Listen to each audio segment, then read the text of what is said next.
우리가 계속하여서 지금 로마서 16장에 나오는 사도 바울의 문안을 보고 있습니다.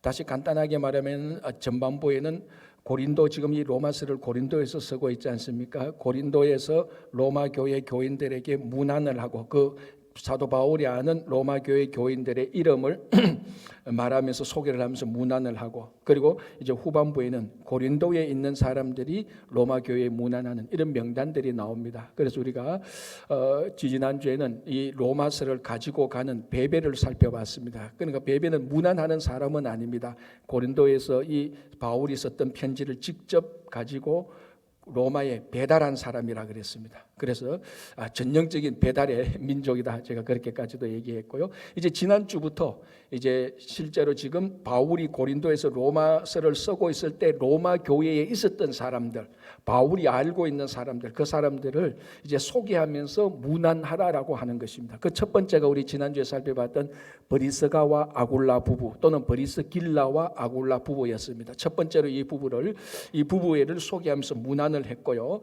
이제 오늘은 그 이후부터 한 세 종류의 사람을 우리 같이 한번 보도록 하겠습니다. 자, 5절이 이렇게 되어 있습니다. 또 저의 집에 있는 교회에게도 문안하라. 이것은 앞에 있는 브리스가와 아굴라 부부의 집에 있는, 아마 그 가정교회라고 그랬지 않습니까? 그 가정교회에 있는 한 사람을 지금 이름을 말합니다. 바로 그 사람이 그 다음에 내가 사랑하는 에베네도에게 문안하라. 이제 또 문안해야 될 한 사람이 나타났습니다. 에베네도라는 사람. 자, 그 사람이 뭐라고 말하는가 하면요, 그는 아시아에서 그리스도께 처음 맺은 열매다. 자, 이 에베네도는 성경에서 이 부분 한 군데만 나옵니다. 근데 이 에베네도는 특징이 뭔가 하면은 사도 바울이 아시아에서 맺은 그리스도께 맺은 처음 열매다라고 말합니다. 이 말은 아시아에서 바울이 복음을 전했을 때 이 에베네도라는 사람이 처음 복음을 듣고 예수를 믿고 구원받은 사람이다. 구원의 첫 열매다, 이 말입니다.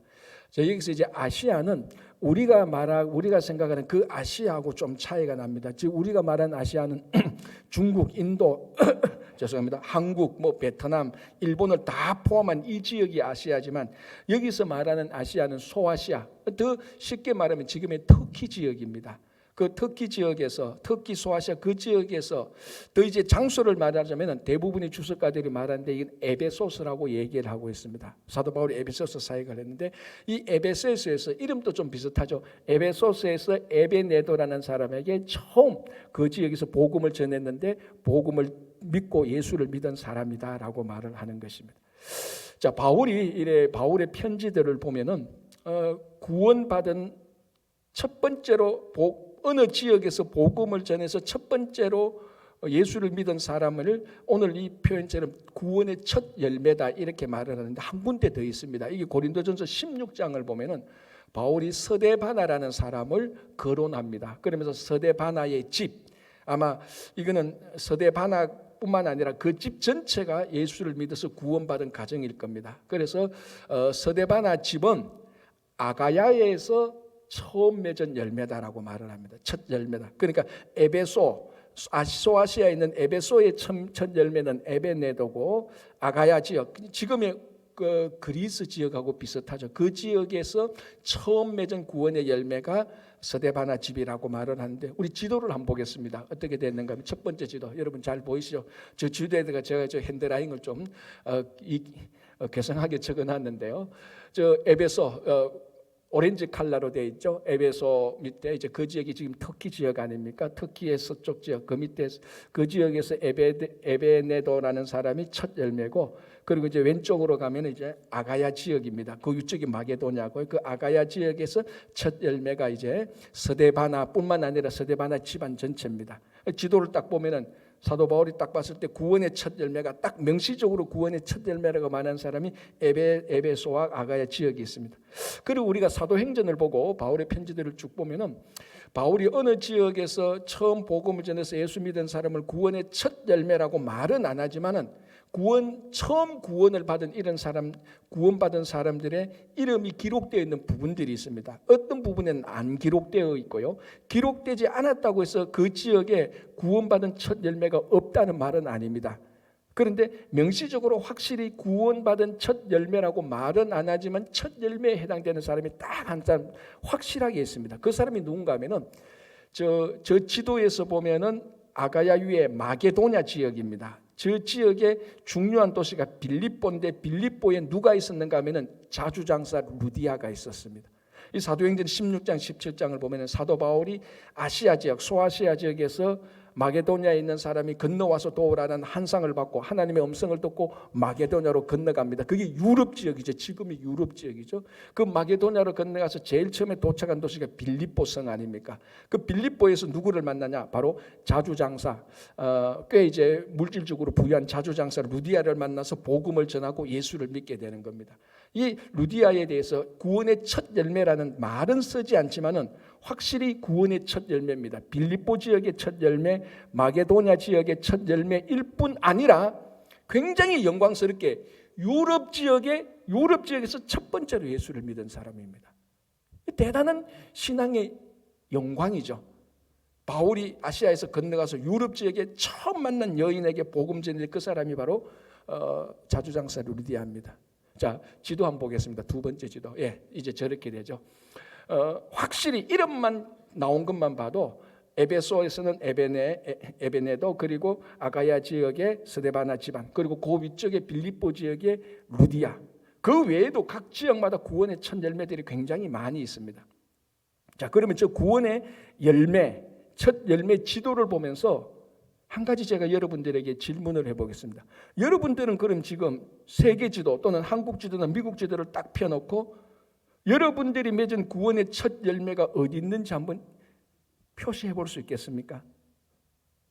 여러분들이 한국에서 신앙생활하고 한국에서 전도하신 분은 그런 부분을 체크하실 수 있겠죠. 서울의 명동, 내가 옛날 홍길동이라는 사람에게 복음 전에 아직 예수 믿고 있어. 명동에 살고 있어. 명동에 하나 딱 우리가 체크를 할 수 있겠죠. 강원도라든지 우리 영남 지역, 호남 지역 다 할 수 있겠죠. 아니면 미국에서 여러분들이 신앙생활에서 여러분들이 복음을 전해서 예수를 믿은 사람이 있으면 롱아일랜드, 아니면 아스토리아, 맨하탄, 아니면 저쪽 덴버 이렇게도 표시할 수 있겠죠. 여러분, 그러면 지도를 펴놔놓고 여러분 그런 사람들을 몇 사람 표시할 수 있겠습니까? 각 지역마다. 아니면은 지도를 폈는데 구원의 열매를 체크하려고 보니까 하나도 없어. 이건 진짜 난감합니다, 여러분.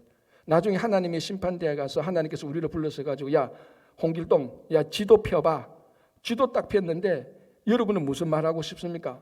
하나님, 내가 인생에 여기도 가봤고 저기도 가봤고 제가 안 다닌 대륙이 없어요. 유럽, 아시아, 아프리카 다 가봤어요. 아멘, 다 가봤어요.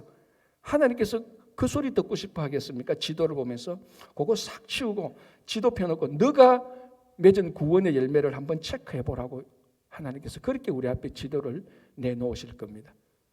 만약에 이거는 책망의 문제가 아니고 여러분들이 지금까지 지도를 펴놓고 구원의 첫 열매를 표시할 수 없다면은 걱정하지 마십시오.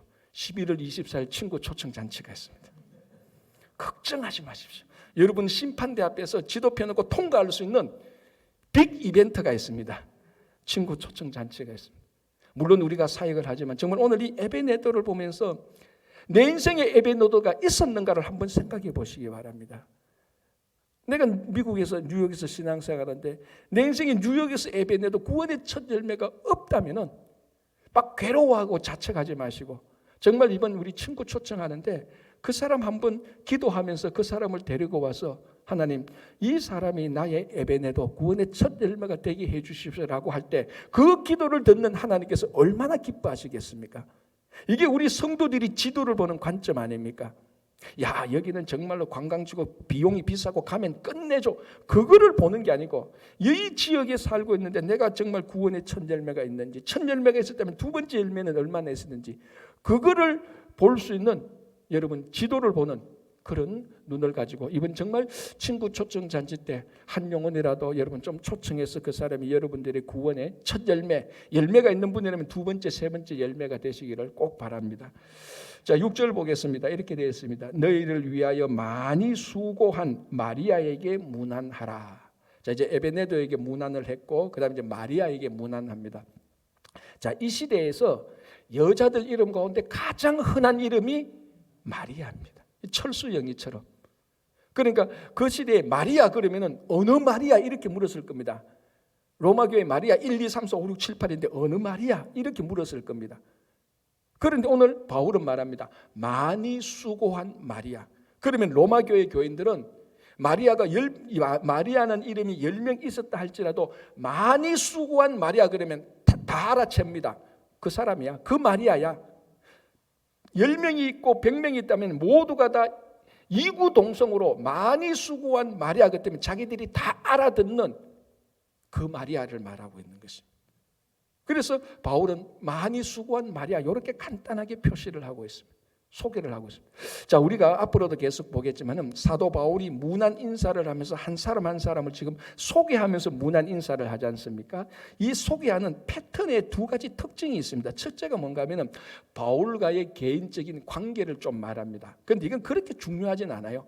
예를 들어 7절에 보면 내 친척이요 나와 함께 갇혔던 안도로니고와 유느야 내 친척이라고 말하고 그 뒤에도 보면은 뭐 바울과의 개인적인 관계 루포의 어머니에게 문하라 그는 나의 어머니라 이런 식으로 관계를 말하는 이런 특징이 있고요. 두 번째 특징이 중요합니다. 이 사람을 언급하는데 이 사람에 대한 특징에 대해서 일체 언급하지 않아요. 그리고 그 사람의 인종, 출신, 배경, 학력, 환경, 신분, 지위 일체 말하지 않습니다. 물론 23절에 보면은 재정관 에라소도만 예외로 재정관이라는 그 신분, 직업에 대해서 관직에 대해서만 이 사람 한 사람만 예외적으로 소개하고 나머지는 하나도 없습니다. 이건 우리가 나중에 따로 볼 거고요. 자, 여러분들이 어떤 사람에 대해서 다른 사람을 소개할 때 이름만 말하지 않지 않습니까? 이름 말하고 그 사람의 캐릭터 특징에 대해서 말합니다. 아, 이분 홍길동 집사입니다. 아, 이분이요 한국에서 대단한 집안이에요. 간단히 한마디 하죠. 아, 이분요 홍길동 씨요 대학교 때 유명한 농구 선수였어요. 그렇게 우리가 그 사람의 특징에 대해서 아, 이분요 보기는 이래도요 사실은 이 사람이 유럽 출신이에요. 우리가 그 사람에 대해서는 신분, 배경, 캐릭터를 꼭 한두 마디씩 합니다. 그런데 오늘 여기 보면은 바울은 소개를 하면서 문안하는데 그런 캐릭터나 특징이 없습니다. 딱 하나만 말합니다. 뭘 말합니까? 사역했던 내용만 간단하게 말합니다. 오늘도 마리아 말합니다. 여러분, 마리아가 세상에서 했던 일이 얼마나 많겠습니까? 한 인생을 살아가는데 이 사람이 이 사람은 무슨 인종이고 어떤 특징이 있고 신분이 다 있습니다. 이 사람이 여자지만 어느 스포츠를 좋아할지 평생에 뭘 수집했는지 자기 나름대로의 사생활이 다 있다고요. 그런데 그거는 딱 잡아가지고 바울이 싹 옆으로 치워버립니다. 세상 사람들이 그 사람에 대해서 알고 싶어하는 개인적인 관심사 딱 잡아가 딱 묶고 가지고 싹 치우고 한마디만 말합니다. 하나님 앞에서 일했던 것만 말합니다. 많이 수고한 마리아. 이것만 해도 충분하다는 겁니다. 아니 이게 본질이라는 겁니다. 자, 그러면 여러분 왜 바울은 이것만 딱 기록했을까요? 물론 나중에 하늘나라 가서 바울한테 물어봐야 직접적인 이유를 알겠지만 요 소개하면서 문안한 이 양식, 이 형식을 보면서 한 가지 우리는 중요하게 발견할 수 있는 게 있습니다. 이 소개한 방식은요 나중에 우리들이 하나님 앞에 가서 심판받을 때 심판받는 양식하고 똑같습니다. 이게. 여러분 우리가 하나님의 심판대 아직 한 번도 안 가봤는데 성경을 통해서 100%, 200% 알고 있는 게 있습니다. 우리가 하나님 앞에서 심판받을 때 하나님께서 너 어느 인종이었냐 그거 묻겠습니까? 너 신분 무엇이냐 이게 묻겠습니까? 너 살면서 어느 만큼 출세했느냐 이거 묻겠습니까? 너 권력 얼마나 많이 가져봤니? 그거 묻겠습니까? 너 얼마나 많이 사람들한테 인기 얻었니? 그거 묻겠습니까? 너 공부 얼마나 많이 했니? 그거 묻겠습니까? 네 땅 얼마나 많이 했었니? 하나님께서 그거 묻겠습니까? 너 교회의 직분 뭐였니? 그거 묻겠습니까? 하나님께서 그거 딱 잡아 옆으로 싹 다 치웁니다. 하나님 그거 묻지 않습니다. 뭐 묻습니까? 너 하나님 나라를 위해서 얼마나 많이 수고했니? 사도 바울이 한 사람을 소개하는 이 양식이 나중에 우리가 죽어서 하나님 나라 심판대 갈 때 하나님께서 묻는 질문의 대답 형식하고 똑같다는 겁니다. 그런데 우리는 성도인 우리는 하나님의 심판대 앞에 서서 하나님께서 한 번도 묻지 않을 그 질문을 위하여서 거의 대부분 시간을 다 쓴다는 겁니다. 그렇지 않나요? 그저 잘 먹고 잘 살고 편하게 살고 사람들한테 인기 얻으려고 그러고 더 많이 가지려고 그러고 내 신분 지위나 올리려고 그러고 이거 하나님께서 여러분 심판대 가면 안 물을 겁니다. 하나님께서 묻지 않을 겁니다. 그거 가지고 오면 다 잡아서 다 옆으로 치울 겁니다. 그런데 하나님께서 옆으로 치울 것을 위해서 성도들조차도 거의 대부분 그걸 위해서 시간을 쓰고 온 머리에는 그것만 있습니다. 야, 너 2023년도 주식 얼마나 올랐냐? 하나님께서 그거 묻겠습니까? 안 묻는단 말이죠. 그런데 작년 한 해 동안 거기에 대해서 얼마나 신경 쓰고 얼마나 많이 관심 가졌습니까? 주식뿐만이 아니라 물질에 대해서. 그래서 오늘 사도 바울이 이 마리아, 많이 수고한 마리아를 묻는, 이렇게 소개하는 이 양식에서 우리가 하나님 앞에 갔을 때 하나님께서 나를 뭐라고 소개하는가, 그걸 봐야 되는 것입니다. 하나님께서 묻지 않을 것에 여러분 시간과 물질과 관심을 쏟지 마시고 오늘 이 시간부터 하나님의 심판대에서 하나님께서 내게 물을 것이 무엇인가, 그거를 대답 잘하기 위해서 시간을 쓰고 물질을 쓰시고 힘을 쓰시고 관심을 쏟으시기 바랍니다. 그게 진짜 지혜로운 사람이죠. 자, 그러면은 우리가 또 이런 질문할 수 있죠. 마리아가 많이 수고했다는데 뭘 수고했느냐, 구체적인 내용이 뭐냐. 자, 이것도 나중에 바울에게 물어봐야 하는 겁니다. 정확히 뭡니까? 뭐 구제를 많이 했습니까? 주방 봉사를 많이 했습니까? 교사를 많이 했습니까? 성가대를 많이 했습니까? 아니면 저기 가난한 사람들에 가서 그네들과 봉사를, 섬김을 많이 했습니까? 복음을 전했습니까? 여러 가지 많이 수고가 있는데 그 구체적인 내용은 말하지 않습니다. 그냥 퉁쳐서 많이 수고했다 이렇게 말합니다. 그럼 이 수고했다는 이 말이 헬라어로 코파림인데 이 단어를 사도 바울이 많이 쓰고 있습니다. 많이 쓰고 있는데 제가 대표적으로 두 군데만 읽어드릴게요. 이 고린도전서 15장 10절인데요. 바울이 이렇게 말합니다. 그러나 내가 나 된 것은, 바울이 자기가 된 것은 하나님의 은혜로 된 것이니 내게 주신 그의 은혜가 헛되지 아니하며 내가 모든 사도보다 더 많이 수고했다라고. 요 바울이 다른 사도보다 더 많이 수고했다는 이 말이, 이 마리아가 많은 수고한 이 수고하고 똑같은 단어입니다. 자, 하나 더 볼게요. 갈라디아서 4장 11절인데요. 바울이 갈라디아 교회 교인들에게 이렇게 말합니다. 내가 너희를 위하여, 바울이 갈라디아 교회 교인들을 위하여 이 말이죠. 내가 너희를 위하여 수고한 것 같이.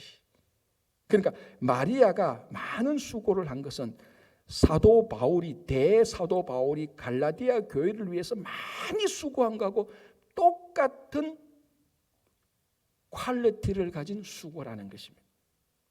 대사도 바울의 수고가 레벨 100이라면 마리아가 수고한 레벨도 레벨 100 똑같다는 겁니다. 단어가 똑같다는 겁니다. 무슨 수고인지 구체적인 건 모르겠지만은 마리아가 수고한 것이나 사도 바울이 수고한 것이 같다는 겁니다. 지금 바울을 뭘 초점을 맞추십니까? 계급이나 직분이나 신분이나 교회의 어떤 것에 대해서 초점을 맞추지 않습니다. 당신의 신분과 지위와 계급이, 직분이 무엇이든지 간에 마리아는 나 바울이 사도로서 수고한 것, 그 수고에 했다는 겁니다. 수고한 것이 초점이라는 겁니다. 하나님께서 이거 묻지 않습니다. 하나님께서 이거 물을 겁니다. 그때 있는 형식들, 장식들, 이거 다 받아서 빼버리고 안에 본질에 있는 하나님을 위해서 뭘 수고했느냐, 그걸 묻는 것이, 이게 본질이죠. 제가 읽은 글 가운데 이런 게 있었습니다. 한국의 어느 대학교에서요 설문지를 돌렸습니다. 그 학생들, 교수들, 이런 직원들한테 돌려서 우리 학교에서 가장 존경받는 인물을 한번 써보라 그랬습니다. 그리고 그 이유를 적으라 그랬습니다. 그래서 쭉 해서 나중에 이제 1등, 2등 뭐 이렇게 좀 나올 것 아닙니까? 그 대학교에서 가장 존경받는 사람이 그 대학을 만든 설립자도 아니고 총장도 아니고 가장 많은 돈을 기부하는 이사장이나 이사도 아닌 게 나와요. 아주 세상에서 뭐 TV에 나가서 학교를 유명하게 만든 인기 있는 교수도 아니고 그 학교에서 가장 예쁘고 못생긴 홍보 모델도 아니래요. 누구였는가 하니까 그 학교 수위였대요. 그래서 그 이유를 보니까 이겁니다. 이 학교 수위가 진심으로 학생들과 직원들과 학교를 위해서 봄, 여름, 가을, 겨울 아주 진짜 수고한 겁니다. 벤치가 약간이라도 삐뚤어지면 그 벤치 학생들 앉아라고 벤치를 고쳐주고, 눈이 오면은 학생들, 혹시 오는 학생들 직원들 미끄러지니까 눈을 다 치우고, 그 가로등이 부서졌으면 학생들이 길 가다가 힘들지 않을까, 사고 나지 않을까, 그 밤에 나와서 가로등을 다 고쳐. 그 다음날 고쳐야 되는데 그 밤에 와서 고치는 겁니다. 화장실이 고장 나면은 화장실 다 고치고. 내가 학교에서 월급, 쥐꼬리만한 월급 이거 받는데 말이지, 이거 받아가지고 하루에 7시간만 일해도 되지, 이런 생각이 머리 끝에 하나도 없었는데, 그저 학생들, 직원들이 학교 열심히 다니고 공부하고 즐겁게 할 수 있도록 진심으로 수고를 하는 겁니다. 땡볕에도, 눈이 와도, 추운 날에도. 그리고 학생들이, 직원들이 1년, 2년, 4년 가면서 학교의 그 수위를 다 보는 거예요. 아, 진심으로 저 사람 수고하는 거 보니까 저 사람 진짜 존경하게 되는 겁니다. 여러분, 신기하죠? 대학교는요, 학력이 최고인 공동체 아닙니까? 여러분, 그 당시 이 대학교의 그 연세의 수위라면요, 대학교를 다니지 않은 사람이에요. 고작이야 고등학교 나온 사람이에요. 잘해야 어쩌면 중학교, 초등학교도 안 나왔을 수도 있는 분이에요. 근데 얼마나 아이러니합니까? 대학교에서 박사들이 있고 최소한 대학을 다니는 이 사람들이 가장 존경하는 사람은 자기보다 공부를 훨씬 못했던 수위를 존경했다니, 그 학교도 참 좋은 학교예요. 그렇게 평가한 그 학교도, 그렇게 평가한 그 학교도, 와, 이 참 대단하다, 제대로 사람을 보는구나, 이 학교 앞으로 발전 가능성이 있다라고 혼자 저는 생각을 했어요. 본질은 뭡니까? 총장, 이사장, 학력, 학벌, 그게 아니고 진짜로 수고한 그 타이틀, 지위 타이틀을 다 빼고 진짜 수고한 그 사람이 존경받는 그 사회 공동체가 좋은 것이라는 것입니다. 여러분, 우리들은 신앙생활 하면서도 직분이라는 타이틀에, 세상에 가면은 뭐 어떤 신분과 계급에, 거기에 몰입함으로 말미암아 정작 해야 될 하나님 나라에 대한 수고는 많이 놓치는 게 우리입니다. 오늘 바울은 마리아에게 말합니다. 다른 거 다 필요 없다. 인물이 얼마나 잘생겼는지, 학벌이 뭔지 다 필요 없다. 이 마리아는 많이 수고했다. 그것만 해도 충분하다는 겁니다. 하나님께서 우리에게 말합니다. 심판할 때 너 정말 하나님을 위해서 수고했다. 그거 하나가 모든 형식들을 다 물리칠 수 있는 것입니다.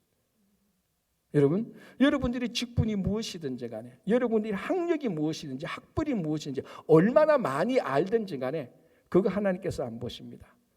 여러분들이 하나님을 위해서 얼마나 기쁘게 진심으로 수고하는 것을 보는 것입니다. 그래서 많이 수고한 누구누구라는 이런 정말 타이틀을 가지려면 이런 타이틀을 가지시기 바랍니다. 7절 보겠습니다. 내 친척이요 나와 함께 갇혔던 안드로니고와 유니아에게 문안하라. 그들은 사도들에게 존중이 여겨지고 또한 나보다 먼저 그리스도 안에 있는 자라. 자, 여기서 우리가 눈여겨봐야 될 이 부부에 대해서 말합니다. 자, 안드로니고와 유니아는 통상적으로 부부라고 보고 있습니다. 안드로니고가 남편이고 유니아가 여성 이름이니까 유니아가 부부라고 이렇게 아내라고 봅니다. 이 부부에게 있어서 우리가 눈여겨봐야 될 바울의 속의 문구가 뭐냐면은 마지막 부분입니다. 또한 나보다 먼저 그리스도 안에 있는 자였다는 겁니다. 자, 이게 무슨 말이죠? 이 부부가 바울보다 먼저 예수를 믿었다는 말이죠, 그죠? 이게 뭐 그리 중요하냐는 것만. 자, 그러면은 이 부부가 사도 요한보다 먼저 예수를 믿었다는 건 중요하겠습니까? 안 중요하겠습니까? 이거는 별로 안 중요해요. 이 부부가 베드로보다 먼저 예수를 믿었다, 이건 덜 중요한 거예요. 그러나 바울보다 먼저 믿었다는 것은 굉장히 중요합니다. 왜 그렇습니까? 바울이 예수 그리스도를 만나기 전 바울보다 먼저 예수 믿었던 사람을 어떻게 했습니까? 무시무시하게 핍박했지 않습니까? 그러니까 바울보다 먼저 예수를 믿었던 사람들은 그때 바울은 사울이었지 않습니까? 그때 자기보다 먼저 예수를 믿고 있던 그 사람들을 직접적으로 핍박했고 잡아서 감옥에 가두었고, 아니면은 간접적으로 사울에 의하여서 핍박받은 가족이나 친지들이 있는 사람이 있을 수도 있고, 아니면은 익히 사도 사울이라는 사람의 악명을 듣고 마음속에 괘씸하거나 불쾌한 마음이 다 있었던 사람들. 어쨌든지 간에 이게 간접적이든 직접적이든 영향이 크든 적든 바울 이전에 예수를 믿었던 사람들은 바울에 대해서 전부 다 악감정을 가지고 있습니다. 왜? 그렇게 했으니까.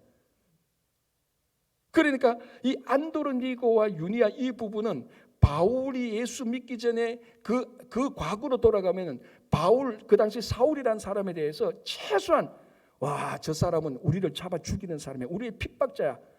자기가 핍박을 당했거나 자기 친척이 당했거나 아니면은 멀리 떨어져서 그 악명을 들어본 사람입니다. 다시 말하자면 바울보다 먼저 예수를 믿었던 사람들은 이 바울과의 관계가 굉장히 안 좋은 관계죠. 살벌한 관계고 갈등 관계고 마찰 관계고 아니면 원수 관계일 수도 있는 상황입니다. 바로 그겁니다. 바울보다 먼저 예수를 믿었다는 것은. 그런데 이 바울보다 먼저 예수를 믿어서 바울과 굉장히 안 좋은 원수 관계에 있는 사람들이 오늘 로마서에서 어떻게 표현합니까? 자, 7절 앞부분에 내 친척이요라고 말합니다. 자, 이제 친척은 혈육의 친척을 말하는 게 아닙니다. 여기서 친척은 가장 가까운 사람, 내하고 가장 친하게 지내고 있는 나의 동족, 그런 의미라는 것입니다. 우리 유스그룹 표현으로 말하자면 자기 가장 베스트 프렌드, 베프 정도 되는 겁니다. 자, 그리고 또 뭐라고 말합니까? 나와 함께 갇혔다, 감옥에 갇혔다. 이 부부가 바울과 함께 같이 감옥에 갇혔어요. 복음을 전하다가. 이 함께 갇혔다는 이 원래 표현은요, 함께 전쟁 포로가 되었다는 이런 의미입니다. 그러니까 쉽게 말하면 감옥 동기예요. 복음을 전하다가 바울과 감옥 동기가 이 부부예요. 그런데 원래 이 부부하고 바울 사이의 관계는 뭡니까? 원수 관계였단 말이죠. 그런데 이게 지금 로마서를 쓸 때는 원수 관계가 아니고 가장 친밀한, 감옥까지도 같이 가주는 친밀한 동력자가 되었다는 겁니다. 이게 위대한 거죠. 여러분, 하나님 나라 사이, 교회 사이의 위대함은요, 사람들이 많이 모이게 하고 재정이 많이 오게 하고 건물을 높이 짓고 세상 사람들에게 많이 알려지고, 이것도 다 좋은 거예요. 정말 하나님 나라 사이에 정말 위대한 것은 그전에 원수관계, 갈등관계, 마찰관계, 오해관계, 배신관계에 있었던 사람들이 그리스도 안에서 같이 동력하는 관계로 바뀌는 것, 이게 위대한 일입니다. 이게 위대한 일. 지금 바울은 이 부부와 그런 관계가 되었다는 걸 말하고 있습니다. 그 사람 내보다 예수 먼저 믿었던 사람이야. 내보다 예수 먼저 믿는 사람 많이 핍박했잖아. 그 사람들 정말 내 때문에 힘들었어. 그런데 지금 그 사람들이 나와 뗄래야 뗄 수 없는 동력 관계야. 여러분, 하나님 나라 사역은 이게 위대한 겁니다. 우리는 이런 사역이 이루어지도록 우리가 관계를 맺어야 되는 겁니다. 그 바울은 어떻습니까? 자, 바울 되게 한 가장 중요한 인물은 바나바입니다. 우리 알죠, 그죠? 사울이 바울 되었을 때, 바울이 예수 믿는다니까 사람들 다 도망가고 다 피하고 멀리 했을 때 바나바가 직접 바울을 데리고 예루살렘에 있는 사도들하고 화해시키고, 그래서 바울 사역하도록 다 밀어준 사람이 바나바입니다. 얼마나 바나바가 이 위로 격려를 잘했으면, 바나바 자체가 위로의 아들 아닙니까? 그런데 바울과 바나바는 뗄래야 뗄 수 없는 관계인데 이 두 사람이 분리됩니다. 무슨 일 때문에? 마가라는 사람 때문에. 1차 선교 여행 때 바울과 바나바와 마가가 같이 갑니다. 마가는 누구죠? 바나바의 조카거든요. 갔는데 무슨 일인지 모르겠지만 마가라는 사람이 무책임하게 1차 선교 중간에 그냥 돌아와 버립니다. 바울이 거기 너무너무 힘들었어요. 괘씸했어요. 받아들이기가 어려웠어요. 하나님 나라 사역을 하는, 전부 다 목숨 걸고 가는 이 선교 여행에 무책임하게 돌아가 버렸다. 바울이 그게 기억하고 있다가 두 번째 선교 여행 갈 때 바나바가 또 자기 조카라고 마가를 데리고 와요. 바울이 never죠. 우리말로 absolutely never라고 말했습니다. 바나바가 왜 용서해주고 가자, 안 된다는 겁니다. 이 일이 이 마가가 화근이 되어서 바울과 바나바가 완전히 분리되어 버리는 겁니다. 어떻게 보면 굉장히 아이러니한 겁니다. 그래서 바울은 다른 사람하고 사역을 해도 누구하고 사역을 못한다? 마가하고는 못해요. 왜? 저 마가는 무책임한 저 사람, 절대로 저 사람하고는 사역 안 해. 그래서 바나바하고 결별하면 결별했지, 여러분, 바울이 어떻게 바나바하고 결별할 수 있겠습니까? 자기 생명의 은인하고 마찬가지 아닙니까? 그런데 바나바까지 결별할 정도로 마가가 싫었던 것입니다. 그런데 요때가 AD 49년이에요. 그리고 세월이 흘러갑니다. 그래서 이제 따로따로 사역하죠. 그런데 바울의 편지를 보면 한 2년 3년이 흐른 뒤에 AD 61년에서 63년도에 썼던 사도 바울의 편지 3개를 보면요, 마가를 언급하고 있어요. 제가 한번 그걸 읽어드릴게요. 첫 번째로 보면 빌레몬서입니다. 빌레몬서. 이거는 바울이 빌레몬이라는 사람에게 썼던 편지 아닙니까? 이 썼던 때가 AD 61년에서 63년입니다. 그러니까 49년 하면 12년, 13년이 지났죠. 그 지난 다음에 바울이 빌레몬이라는 사람에게 이렇게 말합니다. 1장 14절. 또한 나의 동역자 마가, 아리스다고, 데마, 누가가 문안하느니라고 되어 있습니다. 4명을 언급하죠. 마가, 아리스다고, 데마, 누가. 첫 번째 이름이 뭡니까? 마가예요. 놀랍지 않나요? 이럴 땐 좀 놀라세요. 좀 놀랍지 않나요? 여러분, 그냥 이 상황이 안 들어가니까 안 놀라운 거예요. 저는 이거 볼 때 충격이 놀라운 거예요. 바나바하고 결별하면서 자기 생명의 은인격인 바나바하고 결별하면서까지 내 마가 이놈하고는 안 해라고 했던데 11년 12년 지나니까 동력자 가운데 최고 먼저 말하는 겁니다. 마가, 나의 동력자 마가라고 말. 놀랍죠? 자, 그리고 골로새서 4장 10절 이렇게 말합니다. 나와 함께 갇힌 아리스다고와 바나바의 생질 마가와 되었습니다. 정확히 그 마가죠. 바나바의 조카 마가. 뭐 했다고요? 바울과 함께 감옥에 갇혔대요. 또 안 놀라시네? 또 놀라야 돼요, 여러분. 바울이 마가 때문에 그렇게 속상했는데 마가가 바울과 함께 동역자가 될 뿐 아니라 감옥에 같이 갇혔습니다. 뭐 사기치다가 감옥에 갇혔습니까? 아니지 않습니까? 동역자에서 복음을 전하다가 같이 감옥에 갇힌. 하나 더 볼게요. 디모데후서 4장 11절에 이렇게 말합니다. 너가 올 때에, 그러니까 이거는 바울이 디모데에게 말합니다. 바울이 디모데야 너 좀 이쪽으로 와라고 그 말입니다. 바울이 디모데야 너가 올 때에 마가를 데리고 오라라고 말합니다. 자, 그리고 너가 올 때에 마가를 데리고 오라. 그가 나의 일에 유익하니라라고 말을 해요. 천하에 무익하여서 바나바까지 결별했던 이 마가를 2, 3년이 지난 뒤에 디모데에게 제발 너 올 때 혼자 하지 말고 마가를 좀 데리고 와. 그 사람은 정말 내게 유익한 사람이에요. 여러분, 이게 바울의 하나님 나라 사역의 교회 공동체 일에 가장 위대한 겁니다, 여러분. 수없이 많은 사람들을 추종하도록 만드는 게 위대한 게 아니고 공동체에서 많은 사람들을 내 편으로 끌어들이거나 사람들이 인정받고 내가 하는 일이 이만큼 많아서 그것도 좋을 수 있겠지만 정말 위대한 일은 바로 이런 사람들하고 같이 동력하는 관계로 바꾸는 게 위대한 사람입니다. 그래서 바울이 바울 된 겁니다, 여러분. 이 안드로니고와 유니아는 바울로부터 핍박받거나 요구도 먹거나 손해를 많이 본 사람입니다. 그런데 함께 감옥까지 갇혀주는 가장 친한 친구가 된 거예요. 여러분, 우리가 사역을 하다 보면요, 이놈은 이래서 빼고 저놈은 저래서 빼고 요놈은 요래서 빼고 사역할 사람은요 아무도 없어요. 심지어는 자기 배우자도 빼야 돼요. 여러분, 하나님 나라의 사역은요, 목회를 하면서 제가 절실히 느끼는 게 뭔가 하면요, 하나님 나라의 사역은 절대 위대한 천자 혼자서, 위대한 천재 혼자서 못하는 겁니다. 같이 해야 되는 겁니다. 그런데 같이 해야 되는데 요거는 요래서 빼고 저건 저래서 빼면 아무 일도 안 됩니다. 우리는 반대로 해야 돼요. 어떻게? 이 사람은 이래서 하고 저 사람은 저래서 하고 요 사람은 요래서 하고, 그래야 사역이 이루어지는 겁니다. 바울이 마가를 마지막에는 그렇게 받아들인 겁니다. 바울은 나의 동력자고 그는 나와 함께 감옥에 갇히고 그는 나와 함께 유익하다. 12년 14년 전에 그 때문에 그렇게 바나바하고 결별했던, 이게 여러분 우리 교회를 섬기는데 가장 중요한 섬김의 원칙이 되시기 바랍니다. 이게 진짜 하나님께서 보실 때 칭찬하는 사람입니다. 세상처럼 이리저리 빼면요 아무하고도 일할 사람 없어요, 교회는요.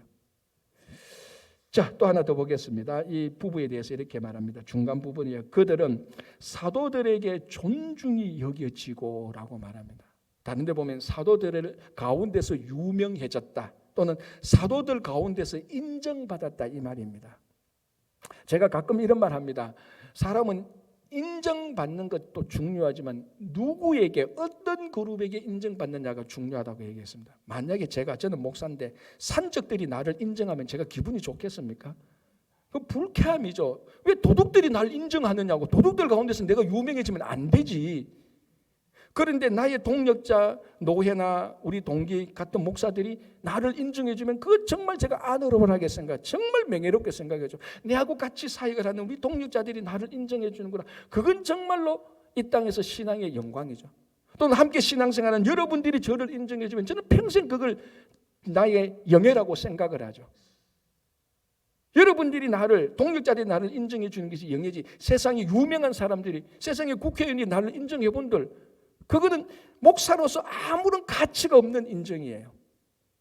지금 이 부분은 사도들 가운데, 사도들이 누굽니까? 자기 목숨을 걸고 하나님의 일을 하는 사람들 아닙니까? 그 사람들이 볼 때는 이 부분은 정말로 우리가 인정할 수 있는 좋은 일꾼이라고 말을 하는 겁니다. 누구에게 인정받느냐, 이게 정말로 중요한 것이죠. 여러분 유진 피터슨이라는 유명한 영성학자가 있습니다. 한국말로도 책 굉장히 많이 번역됐죠, 그죠? 굉장히 많이 번역돼 한국 사람들이 굉장히 좋아하는. 그리고 그분이 글을 읽어보면 참 우리 경건에 도움이 됩니다. 이분이 작년인가 재작년에 돌아가셨죠. 근데 이제 한 번에 이분이 지금 번역했던 책도 많고 이분이 메시지 성경이라고 성경 전체를 좀 해석한 성경으로 새로 번역한 대작이 있습니다. 한 번은 이 사람이 이제 구약의 이사야서를 막 번역하고 그 번역을 끝내고 출판사에 넘겨야 되는데 전설적인 락밴드 U2라고 있습니다. 여러분 잘 모르시죠? U2라는. 저도 잘 몰라 찾아봤는데 그 락 쪽에서는 거의 신급이에요. 전설적인 락 U의 2인데요. 이 U2의 리더 보컬인 보노라는 사람이 유진 패티슨의 책을 읽고 감동을 받았어요. 자기가 느끼지 못하는 신앙적인 통찰력을 많이 받았어요. 그래서 이 보노라는 사람이 자기가 직접 피터슨에게 만나자고 제안을 한 거예요. 별거 아닌 것 같죠? 그 세계에서는요, 어마어마한 사건입니다. 이게 신적인 존재가 기독교의 한 작가를 보고 자기가 먼저 감동을 받아서 만나자고 제안을 하는 게 이건 엄청난 사건입니다. 그런데 이 피터슨이 그때 바빴거든. 빨리 번역 끝내고 출판사 넘겨야 되는데 정중히 거절합니다.